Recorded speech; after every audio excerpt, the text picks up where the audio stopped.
Tak, vítam vás pri dnešnom videorozhovore, ktorý je tak trošku aj naživo, live. No a dnes sa budeme rozprávať s Dulou, Tatianou Vaníkovou. Vítaj. Ďakujem za pozvanie, veľmi ma teší. A bude to téma sprevádzania pri pôrode a hlavne teda čo robí dula pri tom sprevádzaní alebo pôrodná asistentka pri sprevádzaní pri pôrode. Tak by sme to mohli asi. Super. Čo robí? Prečo? No, tak prečo? Začneme prvou otázkou, že prečo si to tie ženy vyberajú? No ja si myslím, že v prvom rade, čo by sme mali si ujasniť, je, že ja nie som pôrodná asistentka, ty si pôrodná asistentka, ja som dulou. Čiže hlavne pre ženy, pre ľudí alebo pre mužov, pre páry, aby bolo jasné to, že pôrodná asistentka je zdravotník, pôrodná asistentka sprevádza tiež tú ženu tehotenstvom, pôrodom a obdobím po pôrode, 6-nedenným a aj ďalej, keď sa špecializuje na laktačné poradenstvo a tak ďalej. Ja nie som pôrodná asistentkou, nie som zdravotník, ale som dulou a čo je v mojej kompetencii je psychická, emocionálna podpora ženy. Čiže ja v žiadnom prípade sa nikdy hrať na pôrodnú asistentku a robiť veci, kde sú v kompetencii pôrodných asistentiek, ani nebudem a nie je to ani moja úloha. Toto je také základné odlišenie. A ja si myslím, že pôrodná asistentka vie byť aj veľmi dobrou dulou.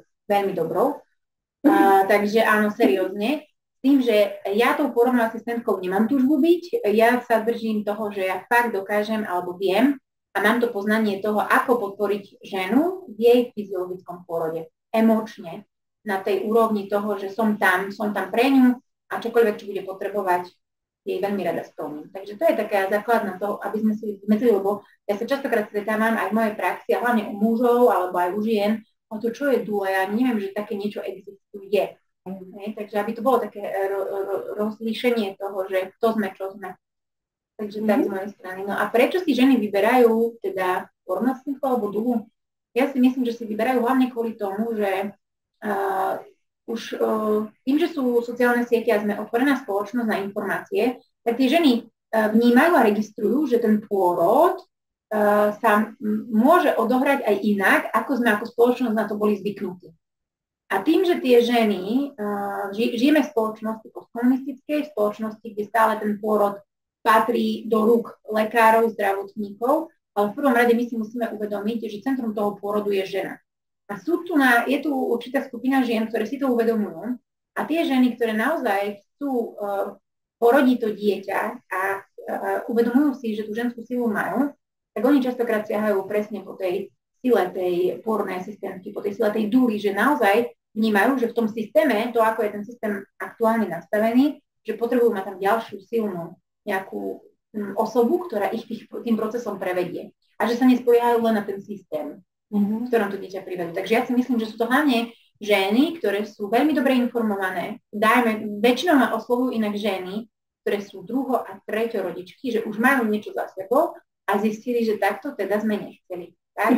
Pri druhom pôrode, a za toho okolnosti, aj včera mi prišiel taký jeden e-mail, že no, zvažovala som pri prvom pôrode dulu, ale nakoniec som mu nemala a teraz chcem určite dulu na tej pôrode. Takže tak. Preto. Mňa napadlo teraz tak strašne veľa myšlienok k tomu, čo si povedala.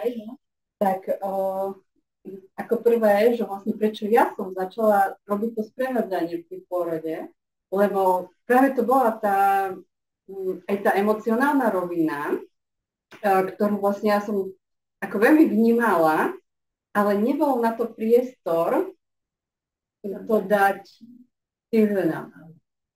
Lebo proste máš tam kopec systémových vecí, ktoré proste potrebuješ urobiť, starať sa o viac žien naraz súčasne a myslieť na tých viac žien súčasne a nebyť tam len pre tú jednu. A to mi strašne prekážalo. Takže preto som to takto začala.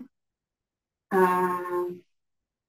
veľmi mne pomohlo, že ja pri svojom vlastnom prvom pôrode som mala tam kamošku, ktorá tam bola, aj keď som ostatných ľudí proste nepoznala, ale tá jedna osoba proste bolo to super, že tam bol niektor, aj keď tam bol môj muž, ale že tam bola nejaká žena, ako tiež porodná asistentka, ale proste, hoci neznáme prostredie pre mňa, ja som vedela prvé dieťa v Bratislave, ale proste to, že som sa s tou osobou už stretla viackrát, tak bolo pre mňa ako veľmi príjemné, že tam proste niekto bol.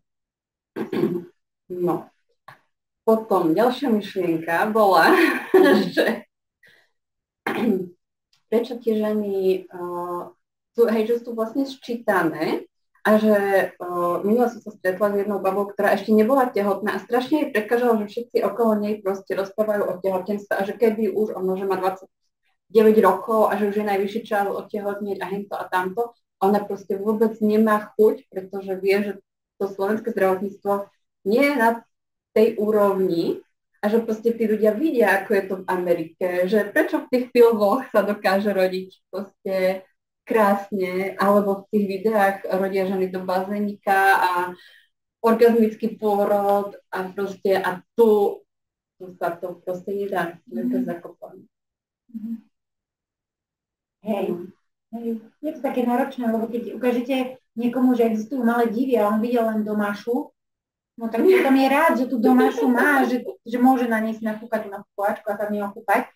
Ja sama som inak na malých divoch nebola, ale je to prirovnávam k tomu, že proste, že keď vieme, že existuje niečo oveľa, oveľa lepšie, ja nehovorím, že to je to jednoduchšie, alebo jednoduchšia cesta, lebo je kratšia trasa prísť na domášu a okúpať sa tam ako letieť nejakého lietadla, to nám tomu pôrodu.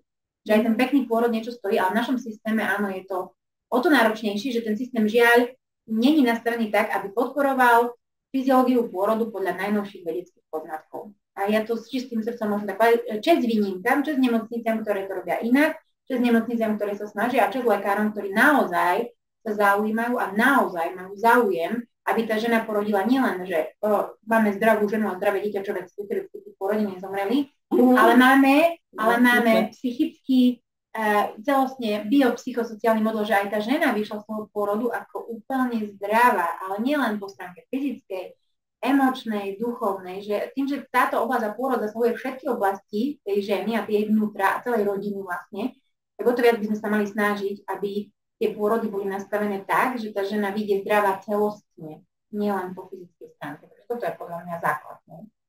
No to je veľakrát stáva, že nevyjde ani po fyzickej stránke zdravá. A navyše ešte nejaké proste zranenia na emočnej rovine, na psychickej rovine, duševnej proste. Je to tak. Žiaľ. Áno. No. Tak. Tak je to. Je to náročná téma, o to viac pre ženy, ktoré, dajme tomu, idú do toho pôrodu len s tým, čo tiež vnímam to tak, že sú v nejakom procese vývoja tie ženy, že idú s tou dôverou v ten systém, že systém sa o nich postará, systém vie, ako to má byť, ale my potrebujeme do toho centra postaviť ženu. Žena by mala vedieť, aký chce mať pôrod, čo chce od pôrodu, koho chce mať pri tom pôrode, ideálne bola by tam mala ľudí, ktorí naozaj tam chce mať, hoci to v našom systéme nie je úplne možné, ale tú duchu si vie vybrať, tú pôrodnú asistentku si vie tiež vybrať. A zase sme tam pri tom, že ak príde nejaká kríza v tom procese pôrodu, keď tá žena rodí, tak vie, že tam má osobu, ktorú pozná, o to viac, že tam má manžela, že vie, že má v nej úplnú dôveru, že ak by sa čokoľvek stalo, že vie, že tá osoba, či už ona, pôrodná asistentka dula, alebo ten lekár, ak príde nejaká patológia, ktorú vie vyriešiť, samozrejme je tam ten lekár, že sa o ňu postarajú, že byť v tom bezpečnom prostredí. Na to bezpečné prostredie sa samozrejme nevytvára v ten deň pôrodu, ale to bezpečné prostredie sa každá žena musí vytvoriť ideálne ešte tehotenstva.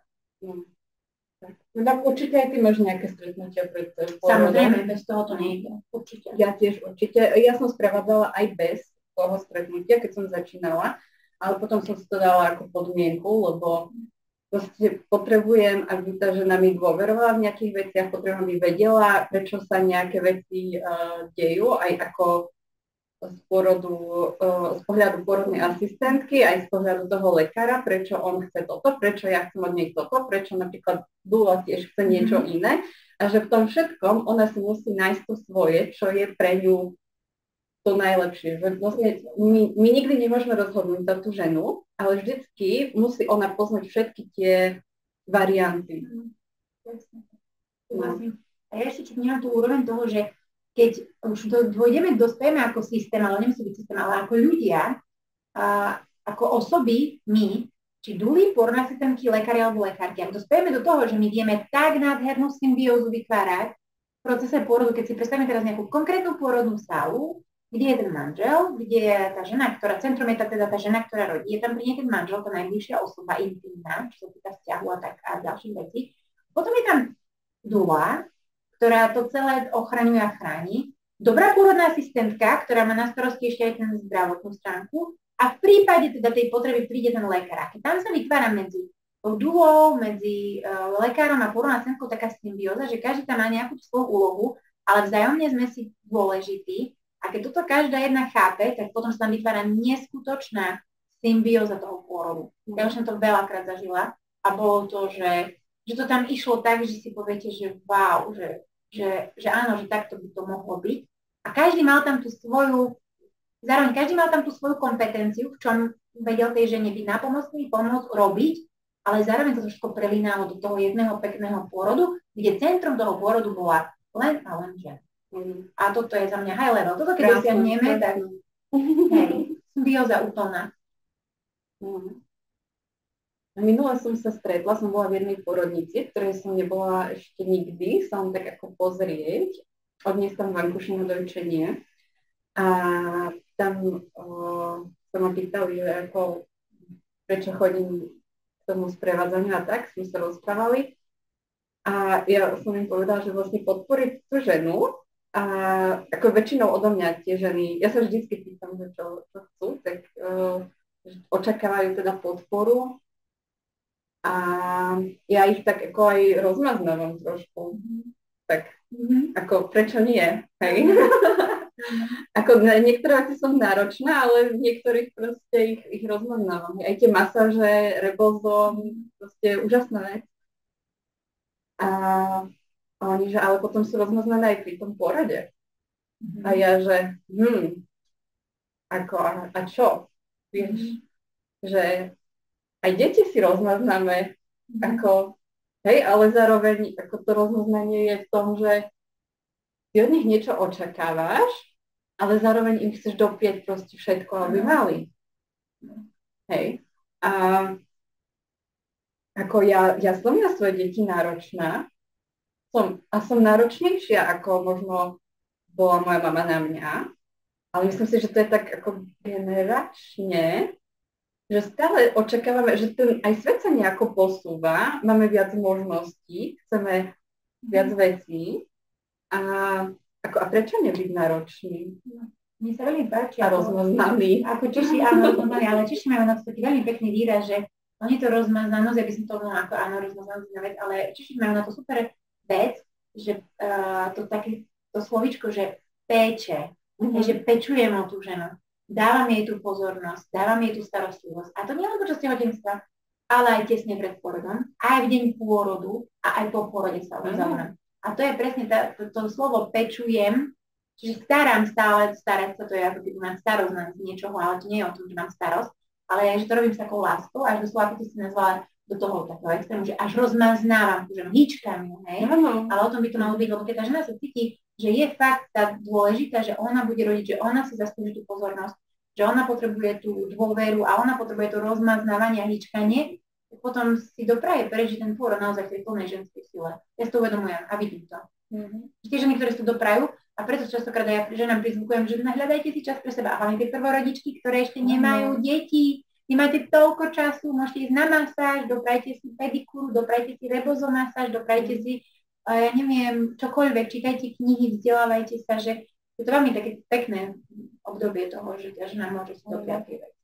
Že si to dovolia sebe. Hej, že je to veľmi dôležité si dovoliť sebe aj tú starostlivosť, tú péči. Češi majú super péči. Anička Kohutová to často používa. No, takže tú péči.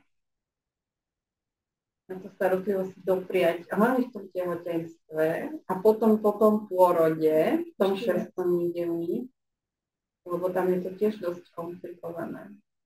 Náročné obdobie. Najnáročnejšie asi. Ani nie ten pôrod. Dneska som mala možnosť byť s klientkou asi 8-10 mesiacov po pôrode od ich pôrodu a ona presne povedala, že keby ja som bola vedela, však to pôrod je nič. Samozrejme mala veľmi pekný pôrod, taký posunúť ako pôrodnička. Ale všetko to, čo príde potom, to je proste jedna vec. Hej, to je jasné. Rodiť by som mohla každý deň, ale potom a vychovať to dieťa, to je... Jasné. No, ty si mala nejakú sprevádzajúcu osobu pri svojich pôrodoch? No, ja ako taká typická prvorodička, samozrejme išla som do toho, že som mala nejaký kurz s Dulou, ešte taký online v tom čase, zároveň som mala prípravu takú klasickú v nemocnici, ja som v tom čase robila v Bardejove v roku 2015, Bardejov preto, lebo ja som si prešovčanka aj manžel, ale Bardejov preto, že tam mala súkromné pôrodné boxy v roku 2015 a ten manžel mohol byť celý čas na boxe a zároveň dieťatko bolo 2 hodiny, to bola naša podmienka s manželom, to dieťatko fakt bude 2 hodiny na nás, čiže preto Bardejov. No pri prvom pôrode som povedala, že však načítal si osobu tam, že tam bude dosť osôb v tom systéme, že tam bude aj pôrodná asistenta, určite aj nejaká sestrička, tam bude ešte aj nejaká lekár, na čo tam ďalšiu osobu ťahať. Brala som to ako úplne zbytočné. Samozrejme pri druhom pôrode som mala svoju dúhu a aj pri treťom pôrode som mala svoju, dá sa povedať, že ženu, ktorá sprevádza ženy, keďže som rodila to dieťatko doma do pôrodného bazéna, takže mala som tam svoju pôrodnú asistentku, babicu, alebo akokoľvek to nazvime, ženu, ktorá sprevádza ženy k domácim pôrodom. Takže mala som a zároveň som mala zazmluvneného lekára pri treťom pôrode, ktorý bol viac menej na telefóne, takže vedela som, že kedykoľvek, keď sa rozhodnem, môžem odísť do tej nemocnice. To si našla takého? No, áno, našla som, bol taký jeden. Ale samozrejme, že bol by privolený, že teda mala by som teda vyrazť do nemocnice. My sme najbližšie nemocnice mali 10 minút našho domu. Do 10-11 minút by som vedela byť v nemocnici. Čiže tak. Dobre. Dobre.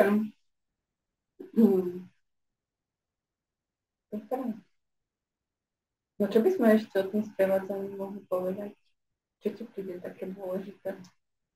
Hej, mám jednu vec, teraz ma hneď napadla, čo mi príde úplne najdôležitejšie a to vnímam veľmi, a teraz som to hovorila posledný krát aj viacerým klientkám, ktoré už každú chvíľu viac menej budem sprevádzať najbližšie mesiace a hlavne prvorodičkám to prizvukujem, že ja vnímam za to obdobie už druhý rok, čo sprevádzam teraz tak aktívne ženy pri pôrodoch, že naozaj tá žena, ktorá vloží do tej svojej prípravy veľa energie, ale akékoľvek oblasti, môže to byť energia aj časová, energia toho, že potrebuje vynaložiť viac svojej vnútornej sily, energia toho, že musí naozaj vynaložiť nejaké finančné prostriedky na to, aby mohla mať dúhu pri pôrode, na to, aby sa pripravila na to, aby investovala do nejakej masáži alebo do fyzioterapeutky gynekologickej. Ja to všetko vnímam, že každý ten stupienok, každá tá jedna vec ju približuje k tomu, že naozaj ten pôrod bude mať približne taký, alebo aspoň taký, aký chce, ako akom túži. Čiže tá žena, ktorá dá naozaj svoju silu, svoju vnútornú túžbu a celé to svoje do tej prípravy, ale tá príprava nezačína v 36. týždni, to je príprava proste už počas celého obdobia toho tehotenstva, ideálne v tom druhom trimestri za mňa. Keď dá naozaj veľa svojej energie do tej prípravy, tak ja vnímam, že naozaj tie pôrody sú fakt veľmi pekné, veľmi príjemné, tá žena je posilnená z tých pôrodov, lenže tá žena potrebuje sa rozhodnúť preto, že áno, som rozhodnutá preto, aby som tú energiu do toho dala. A ja to pripomínam k tomu maratónu, že keď chcete zabehnúť maratón, tak nejaká žena, keď sa rozhodne zabehnúť maratón, tak v stredu sa rozhodne, až v sobotu ho zabeží, no asi ťažko. Na to, aby sme mohli zabehnúť aspoň polmaratón, potrebujeme aspoň minimálne 3 mesiace predtým proste cvičiť. Najprv zabehnem 4 km, potom 5, potom 9. Ale je to tiež nejaký časový priestor, kým naozaj si môžem trúfnúť, že no tak teda ja som sa rozhodla, idem na ten polmaratón alebo maratón zabehnúť. A toto isté je aj v prípade prípravy na pôrod. Že tá príprava nezačína tým, že prídem len na kurz a zrazu si poviem, no absolvovala som 6, 10, 12, 15 hodín príprava, som pripravená. Nie. To je presne to, že tá žena naozaj začne robiť kroky a pôjde do akcie k tomu, že ja sa začnem pripravovať, začnem sa zaujímať, začnem nejaké konkrétne kroky robiť k tomu, aký pôrod chcem. Toto vnímam ako najdôležitejšie. Prečo? Pretože ja vnímam rozdiel, že ženy, ktoré to takto si nejak odflaknú, akože odflaknú v tom zmysle, že buď to vôbec neriešia, alebo si povedia, že aj ona to tak mala, ja to chcem mať a stačí mi len príprava s tebou. No nie, to nestačí. Ty musíš tam naozaj niečo urobiť preto. Ne? Takže nestačí len pasívne počúvať na tej príprave. My to tak ako pekne doplňame, lebo ja, čo som mala nejaké ženy z tvojej prípravy, tak kombinácie so mnou to bolo perfektné.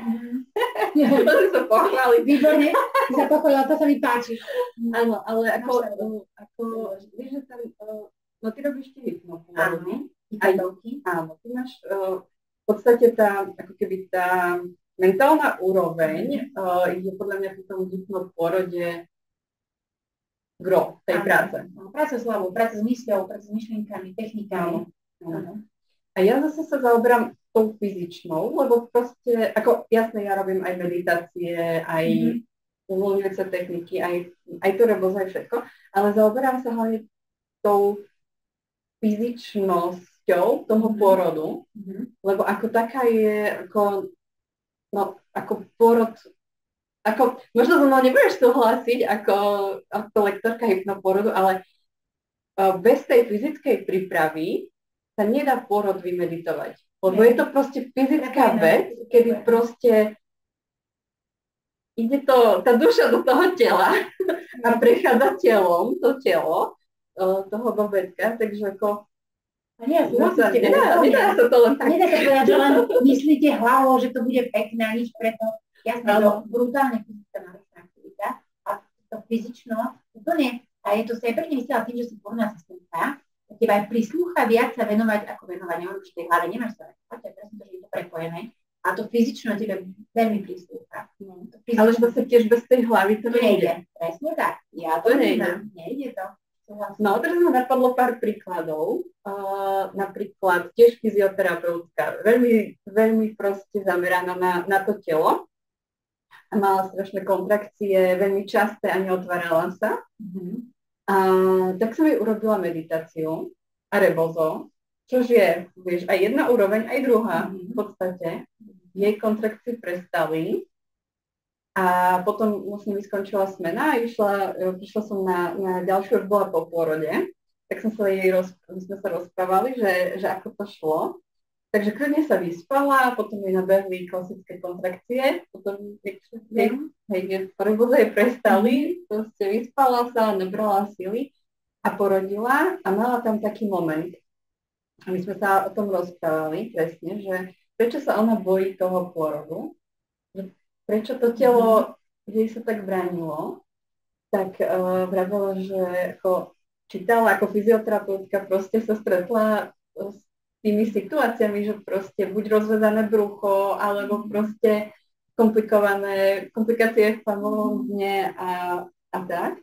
A ona si vlastne, ja som sa jej pýtala, že no tak čo bude pre teba ako menšie zlo? A ona, že no tak vaginálny pôrod asi bude lepší. A že si neviem predstaviť, že bude mať fakt rozrezané brucho a všetky svaly prerezané a všetky áno, oni proste to vedia, a ja to viem, ale aj nie, aby som nechcela sekciu. Ale ja som jej dala zaujímavú otázku, že akože, no však aj keby prijala ten fakt, že proste bude tá sekcia, že ako čo? Hej, že no tak ako to môže zobrať to ako pozitívum? Tak povedala, že by vedela pomáhať tým ženám. A to je veľmi super, keď nájdete v tom svojom strachu nejaké pozitívum. A ja vlastne s týmto aj dosť často pracujem.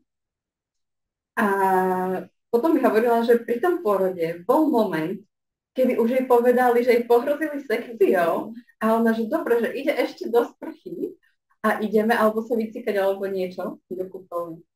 A išla a porodila spontánne. A ja, že wow. Trošku tým strachom sa tam sama pohrela v ňom. A zistila, že naozaj to nechce a že teda ide si to rozmyslieť. Hej, a je to také, že ona mi hovorila, že ako vlastne ten jej mozog pracoval, že ona fakt nechce tú sekciu a že fakt proste zrobí všetko, preto si dala možno nejaký rozhovor s babetkom, že fakt nechce tú sekciu. A ja si myslím, že tá žena má právo si rozhodnúť o svojom tele. Určite bude diať sama pred sebou, nie len voči ako personálu, ale hlavne v tom sebe. Ano, že sa nezmierim s tou situáciou tak, aká je a niečo preto urobím. Hoci len myšlienkou. Možno keď tá myšlienka stačí. Áno, to rozhodnutie. To rozhodnutie veľmi dôležité. Určite. Hej, tá žena by mala rozhodovať o všetkom, čo sa z ňou bude diať, ako, kedy, kde a mala by si byť. Lebo keď tá žena má v sebe to, že rozhodla ona, tak tým pádom necíti tú krivdu toho celého, čo sa tam stalo a je to oveľa jednoduchšie, ľahšie pre ňu, lebo sa tak rozhodla a je to v poriadku. Ja si myslím, že to veľmi súvisí so sebaúctou. Áno. So sebaúctou.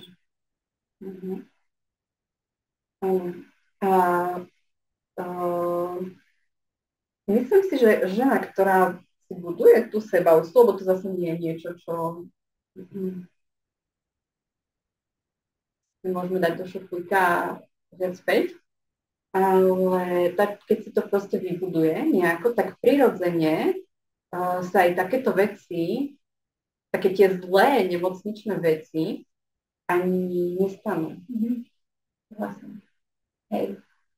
Áno, akože je tam, a samozrejme môžeme teraz polemizovať o tom, že je to náhoda, aký personál bude v pôrodnici, či to bude lekár, lekárka, ktorá vie podporiť fyziologický pôrod a nebude tam, dajme tomu zbytočne robiť epiziotómiu, keď už na pri praktických veciach, ale zvyčajne tieto ženy, ktoré sú tak silne, dobre pripravené a majú tú svoju tú hodnotu na nejakej laťke danú, tak oni si to tam vedia pekne urobiť to miestečko, že tak toto tu je moje a vy tu teraz veľmi nemáte čo hovoriť a čo povedať a čo robiť.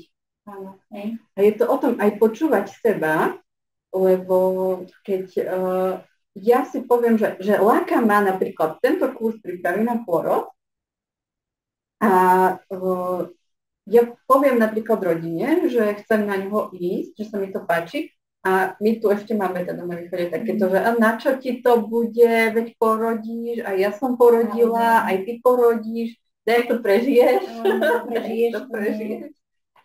A vlastne už klesá tá moja sebahodnota, lebo dávam tú moc nad môjim pôrodom tej mojej rodine a dovolujem im, aby mi do toho kecali, som chcela povedať. Ale kecali, áno, samozrejme. Hej, áno. To už je taký prvý moment toho, že tá žena by naozaj mala porozmýšľať, či je to jej rozhodnutie, je to z jej vnútra, z jej naozaj sného vnútornej intuície a hlasu, lebo už je to tlak a okolie, že no tak tu je novorodenecké, mala by si čo keď sa niečo stane, a čo keď nás sneží 29. decembra a budú záveje, a čo keď nestihneme a tieto všetky veci tam sú a tá žena začne si zrazu musieť, no dobre, no tak mala by som tu, lebo fakt čo keď. To sú také veci, ktoré zbytočne ešte viac podkopávajú tú silu jej ženskú naozaj pre pôrod, aby mohla porodiť. Presne. No. Presne. Je to tak. Také schodíky toho, že tu sa žena rozhodne tak, akokoľvek sa rozhodne, mala by sa vždy rozhodovať z pohľadu samej seba. Áno. S tým úplne súhlasím. Rozmýšľam ešte. Ako mne napríklad veľmi často sa mi stáva, že mi zavolá muž alebo partner tej ženy, že jej chce dať darčekový poukaz na Rebozo a potom sa dohodneme, že dobre, tak ako dohodneme si nejaký predbežný čas, ale že proste nie mi to potvrdí, že on si to potvrdí u ženy a tak. A potom už sa mi neozve. A neozve sa mi ani tá žena.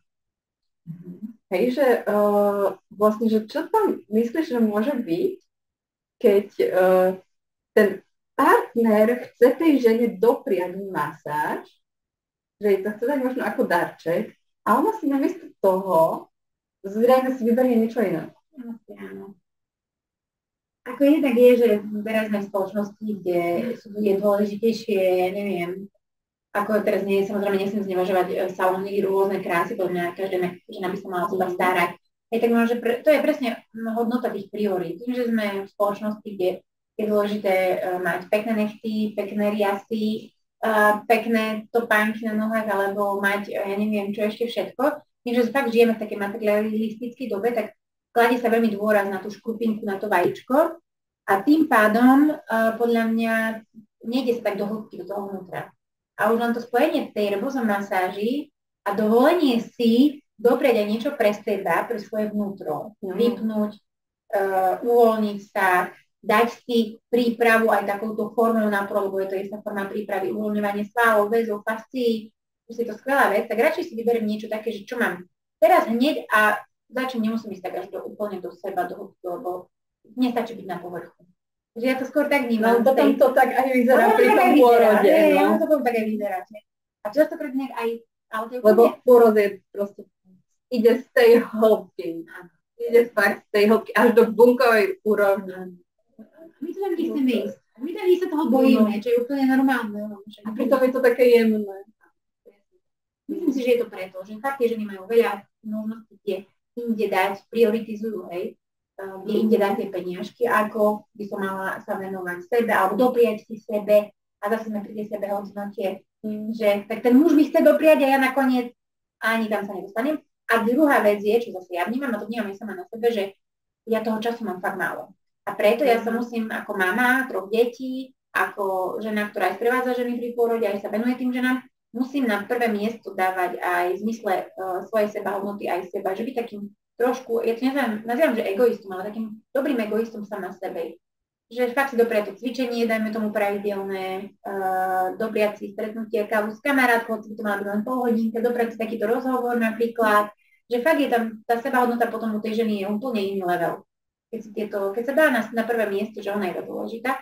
A častokrát sa aj hovorí, že nasadte najprv, keď ste lietadle, hej, keď sa teda lietadlo blíži k zemi, že nasadte najprv masku sebe, ja z toho vždy vychádzam. A že vždy, keď sa hovorí, že tá žena by mala ako keby byť tou kráľovnou tej domácnosti, nie že byť podanou služkou. Tuším, že Patrik Herman v knihe písal. Nájdete svojho Marťana a potom ešte jednu knihu. A on tam písal, že žena nie je služka, žena je kráľovná v tej domácnosti. A keď sa taká žena naozaj začne cítiť, že áno, som kráľovnou, tak potom je to, že wow. Teraz neviem, že máte podaných a máte tam domácnosť si nejak zariadiť, ale keď tá žena fakt pochopí, že o čom to je celé, tak ona sa cíti veľmi dobre. Kedy si to pochopila? Je to proces. Preto je to veľký proces, veľmi veľký proces. A preto ja čo vravím, že začala som to chápať až vtedy, keď začali prichádzať deti do rodiny. A začal to postupný ten proces taký meniacej, že z nejakej ženy, mladej ženy, zrazu zostala mama a zrazu sa v tom celom hľadala a nachádzala. A úplne úžasné sú na to deti, pretože ja stále vravím, že deti sú naši najlepší kouči. Ak by sme speli nejakého kouča zaplatiť raz týždenne, po 2 hodiny alebo 2-krát týždenne, tak jednak by nás vyšiel celkom dosť draho, ale dieťa máme 24 hodín a vaše dieťa je vašim najlepším koučom. Čiže ja si myslím, že to, že som tu dnes a že môžem sprevádzať ženy, je vďaka mojim deťom a vďaka tomu, ako som ja žila tie svoje tehotenstvá, ako som žila aj to svoje materstvo. Že veľmi veľa pádov som tam mala, mnoho pádov, ale vďaka tým pádom som mohla vstať a ísť ďalej a dnes viem, že čo už ma vie posilniť a čo som urobila zle, čomu som sa chcela vyhnúť. A tých chýb bolo mnoho, ale dnes viem, že vďaka tým chybám už som tu. Že tie chyby nás posúvajú, hlavne ťažké veci. Ťažké.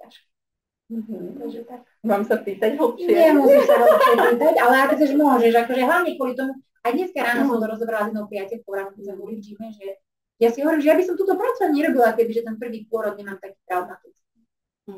Že ja by som ho proste nerobila, lebo ja by som vlastne, keď som mala prvý pôrod krásny, ja by som povedala, že wow, že to je úplne úžasné. Ale vieš, ja si myslím, že to každá dula. Každá dula, že si zažila, ale neviem, či každá. Neviem, ale preto sa ťa pýtam v podstate, že či si myslíš, že tie duly motivuje to, ten pôrod ich vlastný. Neviem úplne, či každá, to by sme museli byť nejaký výskum, ale čo viem povedať je, že keď som bola sprevádzať pôrod v Norsku a moja švagrina, teda bola som pri roku 2023, minulý rok, v júli pri pôrode v Norsku mojej švagrinej a tam ma veľmi zarazilo to, že moja švagrina sa teda opýtala tej pôrodnej asistentky, keďže celé tehotenstvo sa stretávala len so svojou pôrodnou asistentkou, tam ona pri lekárovi, že vôbec nebola a lekára nevidela nič ďaleko, až potom pri pôrode tesne. Ide o to, že ona sa jej pýtala, že mám švagrinu teda na Slovensku, ona pricestuje za mnou do Norska a pýtala sa tej pornej asistentke, HB mama sa to volá, tuším, Hebame. Ale teraz po norsky neviem. Podobne zrejme. Áno, tak ona sa jej pýtala teda, že príde aj moja švagrina a ona je duou. A tá pôrodná assistentka to zareagovala tak, že duou, že super, že to sme tu už veľmi dlho nemali. A z toho mi vyplýva aj tvoja otázka, že norský systém vieme, že je jeden z najlepších zdravotníckých systémov, kde naozaj funguje evidence-based medicine, kde naozaj podporujú tú fyziológiu pôrodu, kde naozaj žena vstúpi do tej nemocnice s tým partnerom a odchádza, až keď naozaj ako rodina, ako celok odchádzajú spolu, kde naozaj má vaňu pri pôrode, kde naozaj má len jednu pôrodnú asistentku, ktorá sa o ňu stará celý čas pri tom pôrode, len jedna pôrodná asistentka a tá pôrodná asistentka je pri tom pôrode. Kde to bábätko naozaj vôbec neodchádza z ich priestorov, tam nie sú novorodnícke oddelenia, kde naozaj to bábätko, ak je potrebné, tak ho dokrmujú tou cievkou, ale na ženskom prstníku. Proste, že fakt, že som tam mala tú dôveru v ten systém, že je to tam naozaj veľmi dobre nastavené. A teraz o čo tu ide, že pôrodná asistentka, ktorá pôsobí 50 rokov v tom systéme, už to bola taká staršia pôrodná asistentka, komunitná, Ona povedala, že to sme tu už dlho nemali, tak ja hovorím to, že nemali tu tam tie duly tak dlho preto, lebo tá pôrodná asistentka vie byť naozaj tou dulou. Že oni to tam vedia naozaj prepojiť. Tým pádom nie je tam tá nefunkčnosť toho systému v tom zmysle, že sme len stroje a vykonávame len nejaké aktivity a tá žena, to ako sa cíti, to ako sa má, to ako to prežíva, je mi úplne jedno, len nech porodí zdravé dieťa, nemá zdravá.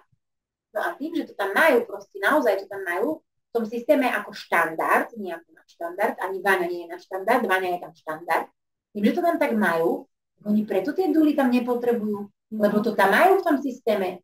A prečo tie duly sú tu na Slovensku, ale aj v Čechách? Prečo je to tak, že je tu nás, nehovorím, že podľa nás na nás je ešte stále málo, ale prečo to tu teraz to povolanie tak ide do popredia, hlavne v tých postkomunistických krajinách, pretože jednoducho ten systém to nevie dať. A keď je tam nejaká diera, že ten systém to nevie dať, lebo je tam jedna, po prípade dve porodné asistentky a majú jeden príjem, jednu sekciu, jeden pôrod a ešte neviem čo všetko, a tá porodná asistentka proste má len 2 ruky, ale nemá 6 rúk, tak jednoducho to tam nevie dať. Keď vieme, že toto je to najdôležitejšie, aby sa žena cítila dobre, pokojne, bezpečne, aby tam naozaj mala tú jednu osobu celý čas, počas celej dĺžky pôrodu ja neodchádzam, a keď toto je má zabezpečiť zdravý fyziologický pôrod, pri ktorom ona bude spokojná a šťastná, tak prečo jej to nedať? Takže preto vnímam, že tie duly, že nie, že všetky duly vznikli z toho, že by mali oni traumatický pôrod, niektoré duly chceli byť v začiatku dulami, niektoré tak cítili, že ich to povolanie volalo, niektoré si prešli traumatickým zažitkom, ale myslím si, že duly sú tu preto, lebo ten systém je nefunkčný a má tam tie diery. Každá žena by potrebovala mať jednu ženu pri pôrode. A to je jedno, nie je to úplne jedno, ale mala by to byť pôrodná asistentka. Jednu ženu, ktorá neodchádza. Tak, a to by mala byť pôrodná asistentka. Takýto systém je tam, s ktorým sa stretáva. Presne tak. Áno, ktorú pozná, ktorej dôveruje a tým pádom aj pri pôrode bude prebiehať taká symbióza, že aj žena bude mať pochybnosti, že ako sa niekedy hovorí, že žena má ten pocit tesne pred pôrodom, že už zomiera, že fakt, že je to taký prerod na tú matku, tak aj vtedy, keď sa pozrie na tú pôrodnú asistentku alebo na tú dulu aj povie, že všetko je v poriadku, tak ona si povedala, že je to v poriadku, tak ja idem ďalej. Áno, to sa mi stalo. Že úplne proste žena nevie, čo so sebou, kde dať ruku, nohu, a ja hovorím, to je v poriadku. Áno. Úplne sa zastaví, v tom sa zastaví. Presne. Pozrie na mňa, že aha, OK. A rodíme. Tak. Presne tak. Je to krásne. No. Duly sú tu z toho, že ten systém náš žiaľ nenapreduje a nepodporuje tú fyziológiu pôrodu tým modelom biopsychosociálnym.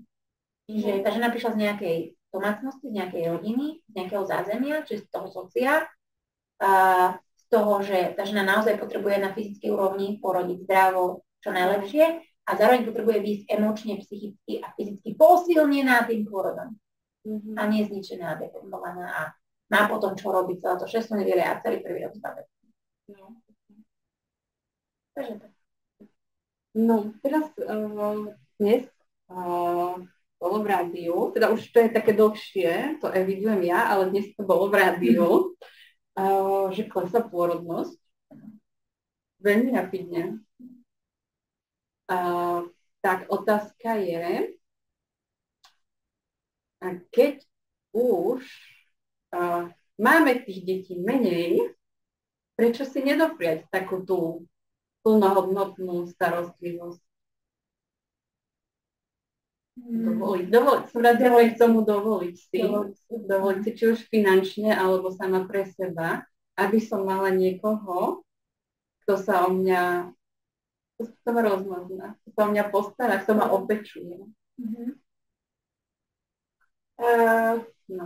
Prečo si nedopriať? Myslím si, že preto, že naša spoločnosť je stále ako celok a tým, že vychádzame, my sme tá generácia, kde sa to láme veľmi a ako spoločnosť sme ešte nedozreli na to, že my potrebujeme vnímať pôrod ako zdravú a pozitívnu životnú skúsenosť. A keď to tak budeme vnímať, tak to budeme od tejto situácie aj tak očakávať. A keď očakávam od toho, že to má byť pekná, pozitívna skúsenosť, tak naozaj si to očakávanie aj naplní. To znamená, že keď mám očakávanie, že to má byť pekná, pozitívna skúsenosť, tak čo k tomu potrebujem, aby to bolo pekné?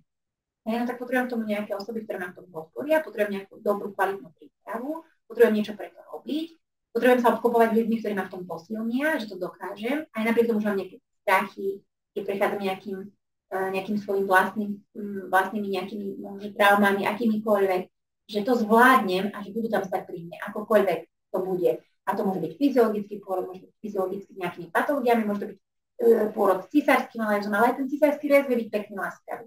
Čiže je to skôr o tom, že ako spoločnosť sme podľa mňa ešte úplne, samozrejme, ako celok to vôbec nehovorím, pár nejakých konkrétnych žien, jedincov, že je ich fakt není ich veľa, ale pomaly ten prerod začína, lebo už keď začnú dávať hlasy tie ženy, a ja už teraz také klientky mám aj prvorodičky, ktoré povedia, že veď to bolo nič, veď to bolo aké krásne, veď to bolo super, že to bolo... A keď tých hlasov bude viac a viac, tak ono sa to postupne začína tak prefarbovať na tú farbu toho, že ja už tam niečo iné. A ešte taká dôležitá myšlienka k tomu, že my si vôbec neuvedomujeme, aký je pôrod, aká je pôrod dôležitá životná skúsenosť. Z môjho pohľadu neexistuje dôležitejšia životná osobná skúsenosť, ktorá prechádza priamo cez mňa, dotýka sa na celistvo, ako pôrod dieťatka. Neexistuje nič, čo by to presiahlo. A to je môj pohľad. Presne, to som minula aj niekomu písala, že investujeme si do svadby, do domu, do hocičoho investujeme nemalé peniaze. Ale s tou svadbou to asi nie je také, akože, že ideš sa spájať s nejakým človekom a dáš do toho proste kopec peniazy. Jeden deň. A je to na jeden deň. Je to na jeden deň. A pritom to dieťa nosíš v sebe, je tam tiež, dajme tomu, 9-mesačná príprava, hej, minimálne.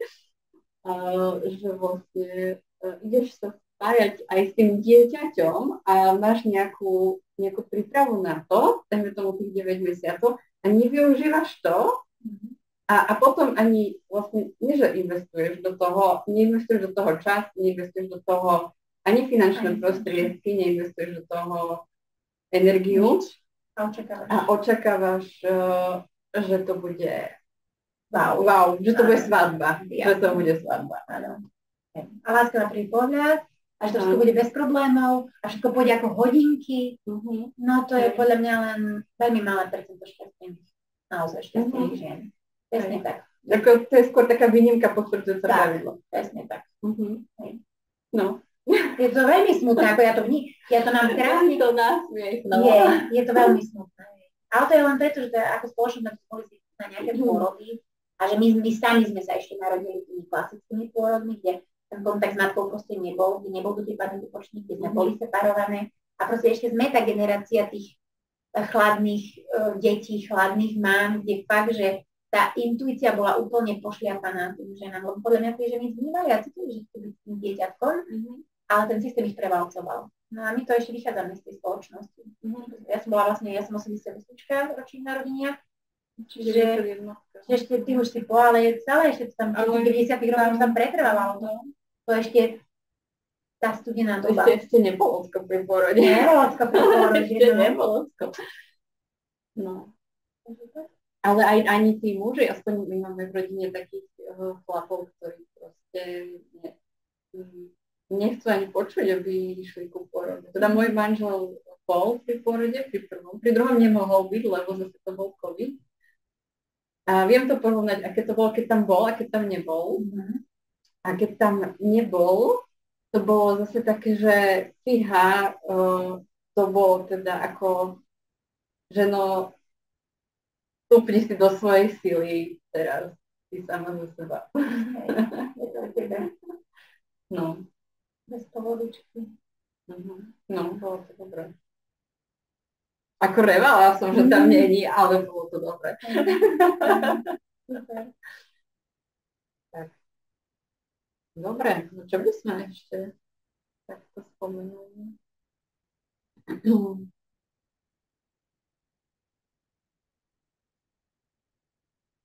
Veľmi často sa mi tiež stáva, že aj keď som pri pôrode a nie je úplne ideálny, myslím teda, že to je z nejakého dôvodu, že tá žena si prišla niečo zažiť. Hej, niečo ako duša chce prežiť v hmote. A ide skôr o to, že keď som tam ako tá sprevádzajúca osoba, aby som kvázi zabezpečila, aby z toho nebola trauma. Že aby aj to, keď je tam nejaká komplikácia, aby to žena chápala, prečo sa to deje. A vždycky bola ona takto v pierwszym dôsledku rozhodne, lebo ako ktorá žena nerozhodne napríklad, že OK, vidím, že už sa trápim, že ten pôrod nepostupuje, že je tam nejaký zádrhel, že niečo sa môže stať, že niečo je proste zlé a musí byť napríklad tá sekcia, alebo áno, že aj keď to nie je to fyziologické, tak viem, prečo sa to deje a v konečnom dôsledku za to rozhodnutie na tej žene. Takže nikto neurobí ten pôrod na silu, ale musí chápať tie dôvody. Určite. A nemať ten pocit, že ako jasné, že to je tak, jasné, že to bude takto, jasné, že to bude tá sekcia, ale tá žena musí chápať prečo. Áno, je to veľmi dobre, čo vysvetlila. Lebo ja mám pocit, že ešte niečo nie je úplne dopovedané. Ja jedine, čo chcem v tomto smere povedať, že prietuja každej žene, ktorá sa pripravuje na pôrod a tak vníma, že dávajú toho veľa energie, veľa svojho času, veľa stretnutí individuálnych a tak ďalej, ale stále tej žene poviem, že je v poriadku, my sa budeme snažiť o čo najfyziologickejší pôrod, ale vždycky je tam tá možnosť toho, že z tohto pôrodu môže byť aj sekcia. Je dobre, keď tá žena už počas toho tehotenstva príjma tú možnosť. Áno. Ak ju berie, že je stotožnená a že je v poriadku, ak aj bude, a nebude to mojou vinou. Nebude to mojím zaprečením, že ja som zlyhala, že jasne, že sa nestávam do pozície tej obete. A keď žena je už na to počas tehotenstva pripravená, samozrejme, idem do fyziologického pôrodu, viem, čo chcem, viem, ako to chcem, príjmajme aj tú možnosť sekcie, tak vtedy to ide s ľahkosťou. A ak aj by prišlo k tej možnosti sekcie, tá žena to z úplne iného uhla alebo z iného spektra to príjma, že tu som a vidím to z takého iného pohľadu, že áno, veď ona bola potrebná, lebo ak by teda som nebola v 21. storočí, tak zomriem ja aj dieťa. Čiže, a o to viac, čo si ty povedala, že ak navyše k tomu má ešte pekne vysvetlené, že tak bolo toto, skúsili sme toto, vyčerpali sme všetky možnosti. A teda buď tam necháme ešte nejaký čas, kľudne sa rozhodnite, ak chcete, tak my vám ho dáme, ale ak nie, tak máte takú a takú možnosť, to je možnosť do tej sekcie, akej sekcie je tam možnosť mať otca, dotiepanie pupočníka, láskavý starský, čo všetko sa bude diať. Takže mala by stať ona v strede tej pozornosti, že ona vie, do čoho ide, vie, že tá možnosť tej sekcie tam nie že úplne potom zatváram dvere. Ak nastane sekcia, mala by som presne byť informovaná o tom, že toto a toto, lebo sa stalo to a to, a vy sa môžete rozhodnúť tak a tak, informovaní. Že vtedy to vnímam, že to je, aj keď žena ide na tú sekciu, je z ňou úplne OK. A navyše v dvoch prípadoch... Ale zase sa vraciame k tej úcte, že nie len... Áno, že ja rešpektujem, že OK, toto je takáto varianta. Inú možnosť nemáme, ale vždycky to povedať tej žene, že formou, že ona sa má rozhodnúť. To je jej rozhodnutie. Je to jej telo, je to jej babetko, je to jej život. Vždycky sa má ona informovane rozhodnúť. A dokonca v dvoch prípadoch sa mi stalo za posledné tie 2 roky, že naozaj ten pôrod skončil sekciou. Aj u žien, ktoré sa veľmi pripravovali, sa do okolností to bolo vaginal birth after cesarean, čiže VBAC, u obidvoch klientiek. Zažili si nejaký ten prvý pôrod a končil teda akutnou sekciou. A potom chceli veľmi rodiť fyziologicky svoje druhé dieťatko, ale u obidvoch tiež ten pôrod skončil tou sekciou, lenže oni vychádzali z toho, ako po druhej sekcii ako veľmi posilnené. My sme potom ešte nejaké dobe zostali v kontakte a bolo na nich úplne vidieť to, že oni si uvedomujú, že jednak ako to prežili, že oni doslova tú sekciu druhú vnímali ako niečo, čo bolo pre nich posilňujúce. A že vedeli, že to sa nedalo ani porovnať, dajme tomu s prvou sekciou. Prišli toho maximálne pripravené. Urobili všetko preto, aby ten pôrod bol fyziologický, aby, dajme tomu, že nám to nevyčítala, že som niečo robila preto. Presne, aj to sa spomenula tú obeť. Tak to je veľmi dôležité nie do tej obete, lebo keď som na príprave na pôrod, cvičím, doprajem si tú rebozu alebo masáž, nejakú tú starostlivosť, nejaké to opečovanie, tak aj keď ten pôrod dopadne zle, tak ja mám z neho lepší pocit, lebo viem, že ja som urobila preto všetko. ja napríklad som vedela, že ja si potrebujem masírovať hradzu, lebo ja som mala najväčšiu traumu z toho, že sa roztrhám pri porode, takže ja som ju masírovala, ja som cvičila, proste vieš, a ako bolo to fajn, ale viem, že keď som to nerobila, určite by to bolo horšie. A mne môžu akože, ja poznám aj ľudí, ktorí netreba. Netreba fyzicky tam akože robiť, vieme to urobiť aj bez toho, takto, hej, aj naparovanie. Hej, to ešte, keď ja som rodila prvé, tak ešte o tom nebolo počuť takto, ale viem, že tá fyzická príprava je dôležitá. Ja zase áno, súhlasím s tebou, ale zároveň som mala takú poznámku, že ja fakt mám ženy, alebo stretla som sa so svojou praxou so ženami, ktorá mi povie, že proste, že pre ňu masáž hradzu je niečo veľmi nepríjemné. Ona si to nevie predstaviť robiť, ona si to nevie predstaviť masírovať. Samozrejme sú takéto ženy a ja im hovorím, že OK, ak ty to vnímaš, že pre teba to nie je tá cesta, tak dajme tomu existujú niekoľké fyzioterapeutky, ktoré to urobia proste za teba. Ale ja tiež masírujem ženy ako pred porod. V rámci mojej prípravy, ako sprevádzania, ja im urobím aj masáž hradzu, aby vedeli čo, kde, aké miesto, aby to mali tu na prepojenie. Kde zatlačiť, kde uvoľniť. Určite, samozrejme. Čiže sú rôzne možnosti. A kde bude tlačiť tá hlavička. Ja že to nevie predstaviť. Ako netreba ti kúpiť si balónik, hej, on teraz, vtedy, keď ja som rodila prvé, tak bolo polovicu lacnejší ako teraz. Ale no, vieme to urobiť. No. Aj keď nemám tie možno finančné prostriedky, tak vždy sa snažím zistiť, čo a ako.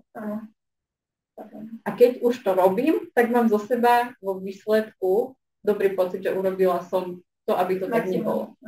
Takže to je to, čo týka tej sekcie.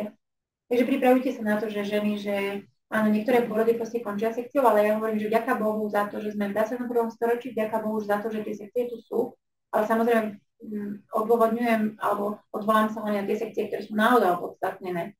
Hej, že naozaj, lebo to je veľká brušná operácia, to nie je proste, že vyberiem babetko laparoskopicky, lebo to sa nedá, všetky operácie väčšinou teraz sa ide do laparoskopie, alebo vieme prečo, ale aj fyzioterapeuti to vedia. Takže za mňa určite sa pripraviť na akúkoľvek možnú variantu pôrodu, ale pripravať sa na taký pôrod, na ktorý naozaj chcete, a tá fyziológia pôrodu má byť podporená z ohľadom na to, že fyziologický pôrod je vlastne zdravý pôrod. Že? No a ešte som sa ťa chcela pýtať, keď si spomínala tú obeť, tak stretávaš sa niekedy aj so ženami, ktoré nejdú do obete, ale idú do dieťaťa? Hej, postarajte sa o mňa. Áno. Áno. Hej, ja som tu, vy ste tu pre mňa. Áno. Ja som tu malý boh, všetci okolo mňa behajú. Hej. No zase to je tak sociálne, kultúrne a zároveň rodín, v rámci toho, z akej bunky sme vyšli, z akej rodiny. Ono je to všetko tak poprepájané, že je to veľmi ťažko povedať, že ktorá ako bude počas toho pôrodu, ale áno, stretávam sa aj s takýmito ženami, ale aj tieto ženy na podiv, alebo keď tieto ženy naozaj prídu pripravené, alebo že sa začnú pripravovať, im tam veľmi veľa vecí dôjde. Lebo sa stávajú matkou. Presne tak. Presne tak. Čiže aj a je to proces, tie kontrakty. Presne tak, je to proces. Preto hovorím, že žena, aj keď nejak nejaví záujem o to, aby, ja neviem, nemusí to ísť na hypnopórodný kurz, ale že naozaj vykročili z tej svojej komfortnej zóny a začne sa trošku zisťovať, začne si viac pripravovať, je tam začnú dochádzať súvislosti a ona zistí, že aha, tak tu mi teda to dieťa veľmi nepomôže. Práve naopak, bude mi to na škodu. Takže a vtedy niečo sa osvedčilo je, že ja potrebujem tým ženám ešte viac tej síly toho, že oni musia pochopiť, že oni sú tie, ktoré rodia. Že tam nerodí pôrodná asistentka, nebude rodiť. Ani ten lekár nebude rodiť, že tá žena bude rodiť. A zrazu, keď to dieťa pochopí, že ono raz bude dospelá, že naozaj bude musieť sa rozhodovať a príjma tú zodpovednosť za seba, že to je jeho zodpovednosť, tak to už nebude dieťa. A to sú presne tie momenty, kedy sa to láme pri tom pôrode. Že nič sa nedieje, pôrod sa neposúva a potom príde ten moment, je to moje. Áno, a zároveň je to, že proste my môžeme dať tej žene aj ako personál proste 1 000 000 možností, ale keď ona sa proste rochni v tom dieťaťu, je tam. že vy mi povedzte, čo mi pomôže. Ja neviem, čo mi pomôže, vy mi povedzte. Tak. Je to úplne, je to pekne krásne, to pomenovala. Áno, je to tam, je to tak, je to vidieť.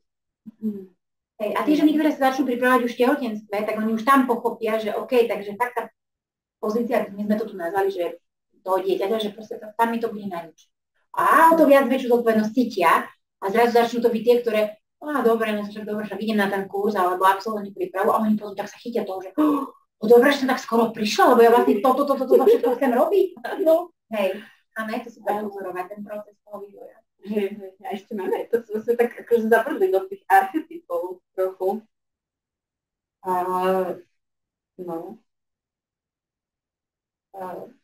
Tak ešte sú také ženy, ktoré vlastne nevedia vypnúť tú hlavu.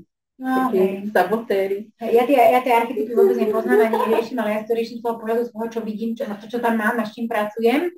Ale áno, je to tak, že ale to sú veľmi výkonnostné ženy. Výkonnostné typu, že od malička proste potrebovali ísť po nejakom výkone, lebo vtedy sa naozaj cítili byť, že sú milované a ohodnotené. A to častokrát si za sebou nesieme do tejto spolosti, inak ja som presne takýto typ bola a som častokrát a musím sa mať veľakrát aj ja potom pod kontrolou, že teda nemusím ísť na ten výkon a ten výkon nie je všetko. A zohľadom na to, že samozrejme, že ten výkon nerobí dobre, ale aj tieto ženy, keď pochopia, o čom je pôrod, že to není ten pôrod o tom, že ja idem na výkon a že ja tam všetkým ukážem, že čo ja dokážem a tak ďalej. Že to je naozaj o tej pokore, o tom skopení sa toho, že prenechávam priestor pôrodu a ja som tu ten pozorovateľ, ktorý bude vnímať to svoje telo a bude s tým spolupracovať.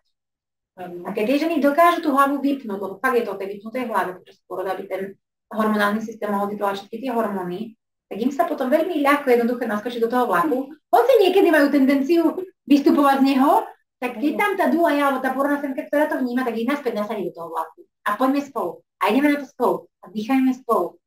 Som tu pre teba. Nemusíš teraz ísť na neviem aké výkony 100%, 110, 160%, on tu ti nepomôžu proste. Musíš tu byť v prvom rade sama s sebou. Takže hej, si pekne povedala. Hej, je to tak, ja to vnímam. Presne toto, čo ty vnímaš, ten pohľad, ja to tam mám proste, to isté, ja sa stretávam. O to viac, že ja som si nikdy nebola som pri tých pôrodoch v roku 2017-2018, ako som sa začala v tejto oblasti lektorovať a vzdelávať a v roku 2018 som otvorila tu, že prvý kurz, na to sa nás tam lámalo. Tak odtedy som vedela, že ten pôrod je tak možno, som od roku 2018, 16 a 19 zažila sama na sebe a vedela som, že z pôrodu úplne traumatického, s nohami hore, s krystalovou expresiou a so šitím 3. skoro 4. stupňa sa dá prejsť do pôrodu, ktorý je vo vlastnej sile, vo vlastnom cítení a v tom, že tá žena nemá ani jeden steh a že to babčo má hneď pri sebe proste, že sa ten obrad dá urobiť, tak o to viac vnímam to, že teraz som stratila myšlienku, musela by sme si resetovať a vrátiť, čo som tým chcela povedať, lebo ja som prišla k svojim pôrodom, ale pri tých prípravách aj zdôrazňujem, aj hovorím, že tie ženy dokážu fakt, tak ako je prúd rieky, že niekde tá rieka ide a vieme, že nebali sa tým aj touto spoločnosťou a kultúrou nejakým dobrým smerom, my to vieme tak krásne zvrátiť. Už len tým, že sa naozaj začnem take care o seba, pečovať, starať sa a stretávať sa so ženami, ktoré ma podporia, rozumejú tomu a naozaj začnem tú silu brať naspäť k sebe a potom ju využijem pri tom pôrode. Čiže stretávam sa s tým, vidím to. A predtým, ako som nebola pri tých pôrodoch, som to až tak nevidela. Tým, že teraz sa mi teraz bola teória, ktorej som maximálne dôverovala, ani najmenšie zapochybenie o tej teórii, zrazu ja to mám už teraz v praxi. Už to vidím. A už tam ma nikto nepresvedčí o tom, že to je inak, lebo ja už to mám proste, už to dám. Ale tak ono, keď vidíš v tej praxi, ako z môjho pohľadu, tak napríklad ženy s preeklamsiou vyzerajú skoro rovnako, čo sa týka toho takého celkového ani nie, že vizuálu, ale tej takej psychosomatiky. Aj áno. Hej, že proste s určitým ochorením, že fakt je to tak, lebo tak proste vidíš nielen v tom vizuáli, v tých výsledkoch, že ich majú proste také, ale aj v tom ich správaní, určitých názorov na niečo. Je to tak. No. Tak som rada, že sme si dali aj tieto archetypy takto. No neviem, čo ešte. Neviem. Takhle to, aký ten rozhovor chceš mať dlhý? Akože, myslím, že máme polhoďku. Hej, určite. Možno aj dlhšie. No, dobre. Tak nejaké záverečné. Nejaké záverečné slovo? Záverečné slovo. Ja by som chcela tak zaprieť každej jednej žene a každej jednej rodine, aby prichádzali na tento svet nové ľudské bytosti v tej najväčšej láske, v tom najväčšom bezpečí a aby každý jeden z nás, každá žena, každá rodina, každý muž zobral tú zodpovednosť do tých svojich vlastných rúk a nečakal na to, že tá spoločnosť sa postará o ten pekný pôrod a pekný zážitok z pôrodu. Pretože veľmi záleží na tom, ako my privádzame na svet dnešné deti, pretože tieto deti, keď budú prichádzať naozaj do bezpečného prostredia, prijatia, lásky a toho, že my sme schopní porodiť tie ľudské bytosti, že máme tú silu v sebe, tak my tú silu generačne proste dozdávame ďalej tým ďalším našim deťom. A toto, keď dostanú, tak majú štartovací bod, dobehnutý maratón. My už potom v tom živote to budú mať veľmi jednoduché, veľmi ľahké. Nehovorím, že neprídu problémy, tých problémy vždy boli a budú, ale úplne inak budú nazerať. To je o tom, hej, čo sa deje aj pri tom pôrode. Že keď ty vieš, prečo sa to deje, tak ideš s tým úplne lepším pocitom, ako keď ideš z tej obete. Neviem, urobili mi. Tak toto by som zaprijala každej, aby išli do toho pôrodu s tým, že že tá rodina a tá muž a žena je zodpovedná za to, ako to dieťatko sa narodí. Taký odkaz môj. Super, krásny odkaz. Dobre, tak ja vám ďakujem, že ste vydržali do konca. Bolo to veľmi výživné. Výživné to bolo, výživné. Nutrične hodnotné. Tak ďakujem a teším sa pri ďalšom videu. Ahojte. Pa, pa.